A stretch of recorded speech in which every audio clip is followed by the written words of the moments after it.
Good evening. You're watching the main news on HKIBC. I'm Chloe Feng. Our top stories tonight. 13 people go on trial for storming the Legislative Council 4 years ago.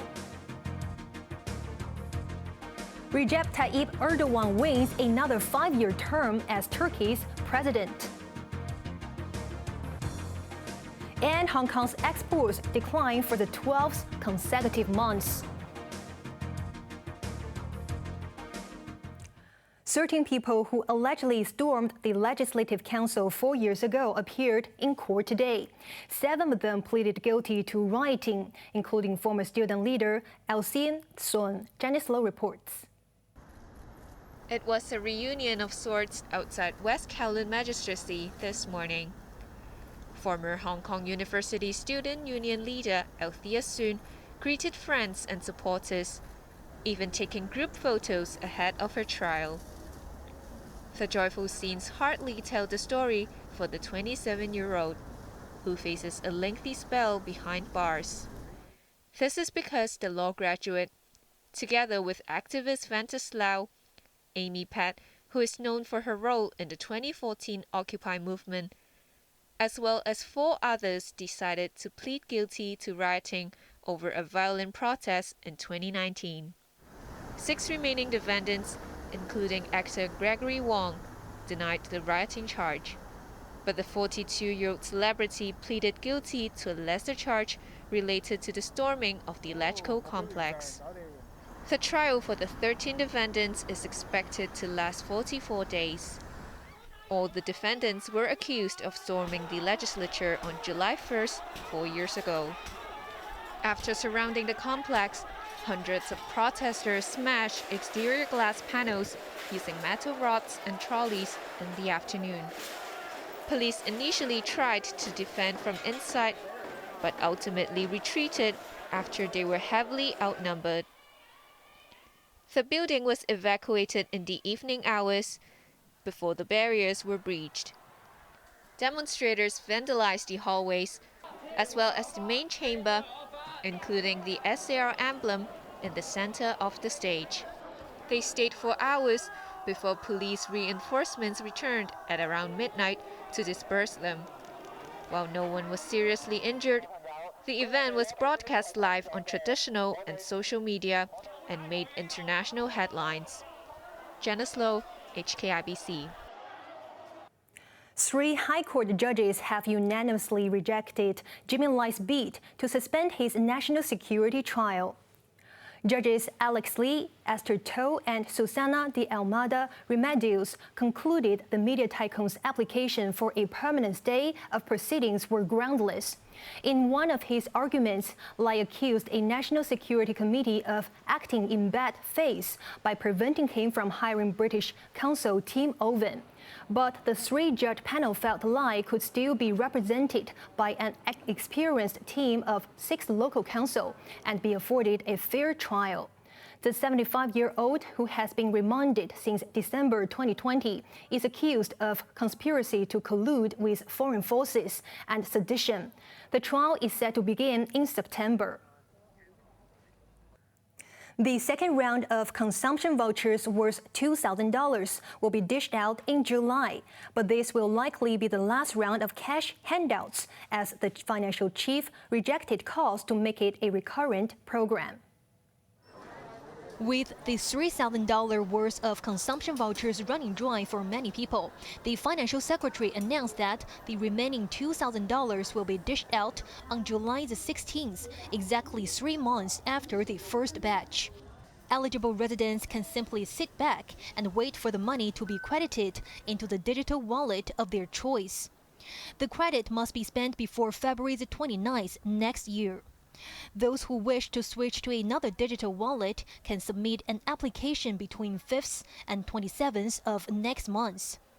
At a press briefing, Paul Chen said that the latest round of vouchers will inject $13 billion into the local economy.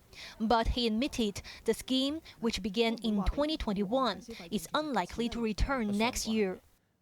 We're aware that each time we give our consumption vouchers, it's a sizable amount, and it comes from the public offer.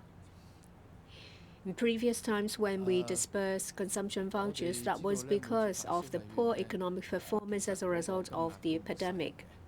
But I think it will be difficult for the consumption voucher to become a recurrent scheme.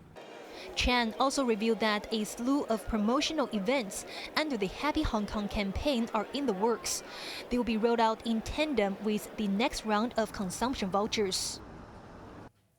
One of the oldest hospitals in Hong Kong is finally getting an upgrade.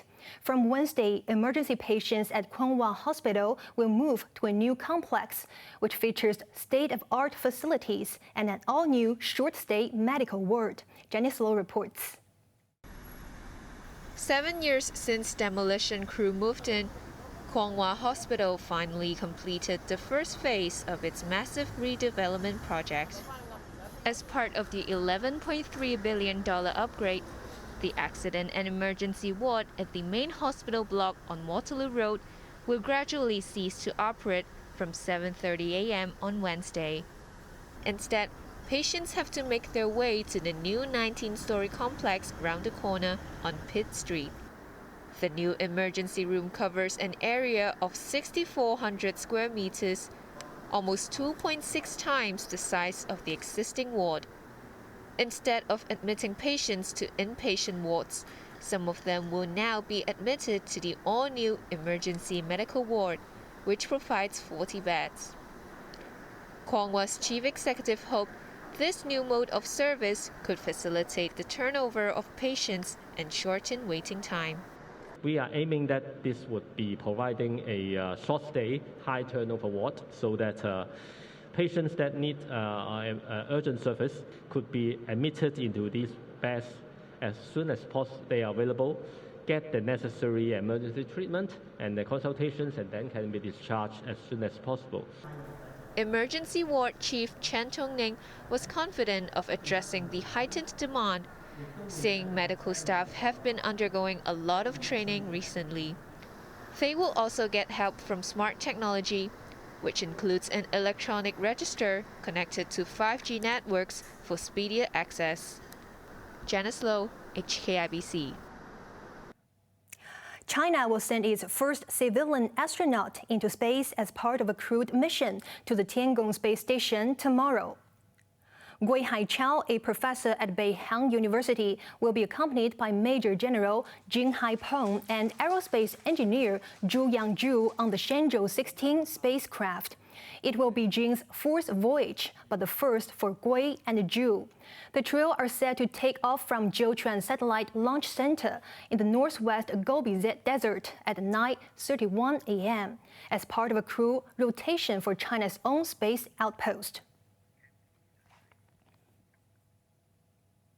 Turning overseas, President Recep Tayyip Erdogan will rule Turkey for at least 5 more years.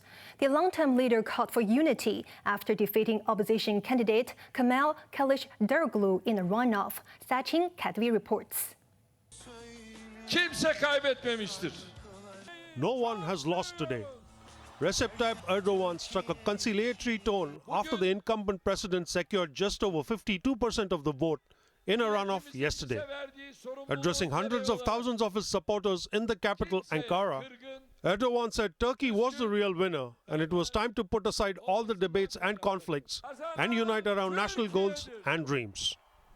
But his challenger Kemal Kılıçdaroğlu was defiant as ever. The leader of the opposition Republican People's Party accused the election process of being unjust, saying all the means of the state were mobilized for his rival faction. The economist, who won around 48% of the vote, vowed to remain at the forefront of the struggle, hinting that he may not resign as opposition leader. The result means Erdogan will remain in power for a further 5 years, having been Prime Minister since 2003 and President 11 years later. The political strongman has a mountain of issues to solve, most notably raging inflation, which stood at 50% in March. His other priorities include rebuilding the cities and towns destroyed by a devastating earthquake in February. But many Turks were not optimistic. Our expectation was to have new blood, said this retired civil servant from Istanbul. But this did not happen and I am disappointed. Vallahi ben seçilen adaya oy vermedim.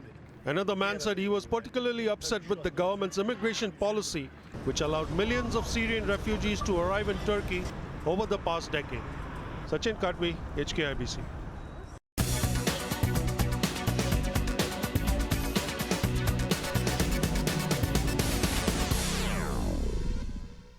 The value of goods shipped in and out of the city declined sharply last month. Exports contracted for the 12 consecutive months in April, plunging 13% year-on-year to $338 billion.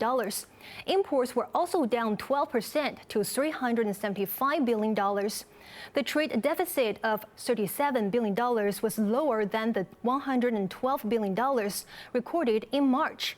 For the first 3 months of the year, exports shrunk by 16.5%. A government spokesman said weakness in advanced economies will continue to weigh on the SAR's exports, but the recovery of the mainland economy should provide some relief. And now let's take a look at the markets. The Hang Seng Index closed down 195 points. Top 10 active stocks: Meituan down $10.20, Tencent down $9.20, and Alibaba down 85 cents. BYD Company lost $4.80, AIA up 10 cents, and China Mobile down 40 cents. Forex trading against Hong Kong dollar, the euro is at 8.39, British pound at 9.66, Australian dollar at 5.12. And onto the weather now. It will be sunny and very hot tomorrow. Temperatures will range between 27 and 34 degrees. The hot weather will persist for the next couple of days. Now let's take a look at the weather around the world.